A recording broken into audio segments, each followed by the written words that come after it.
العلماء قديما لما اكتشفوا ان المغناطيس عند تعليقه حر الحركة بياخد اتجاها ثابتا شمالي وجنوبي، وشمال المغناطيس شمالي جغرافي وجنوب المغناطيس جنوبي جغرافي للأرض. قالوا عاوزين نستغل الخاصية ديت في معرفة الاتجاهات، ومن ساعتها يا صديقي عملوا ايه اللي بيسموها البوصلة المعدنية او البوصلة المغناطيسية. عبارة عن ايه المغناطيسية؟ البوصلة دي فكرتها بسيطة جدا، عبارة عن علبة، والعلبة دي مصنوعة من مواد غير مغناطيسية، وهعرفك ايه دلوقتي. وبعد كده عبارة عن إبرة، الإبرة دي من محورها هنحملها على سن.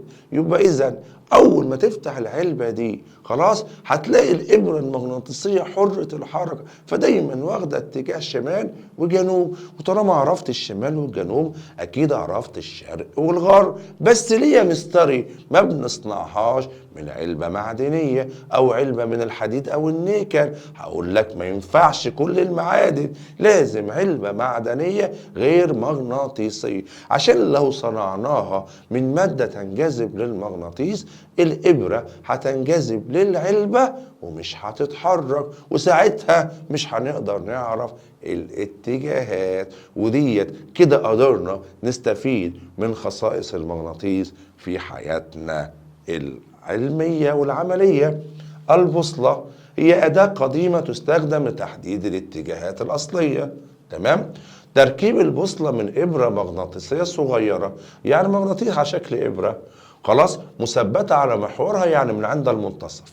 توضع البوصلة داخل علبة مصنوعة من مادة غير مغناطيسية تمام التمام، زي النحاس أو البلاستيك، المهم ما يكونش ولا حديد ولا كوبل ولا نيكل ولا صلب. خلاص. طيب ليه بقى بتوضع البوصلة داخل علبة غير معدنية؟ حتى لا تنجذب، ما هو المغناطيس ده مغناطيس خلاص، الإبرة دي مغناطيس هتنجذب للحديد فمش هتحرك، فمش هنعرف اتجاهات الأصلية. وطبعا ده الشكل بتاع البوصلة القديمة بتاعتنا. ادي العلبة وبعد كده الإبرة المغناطيسية، ومن النص هتلاقي عندنا المحور.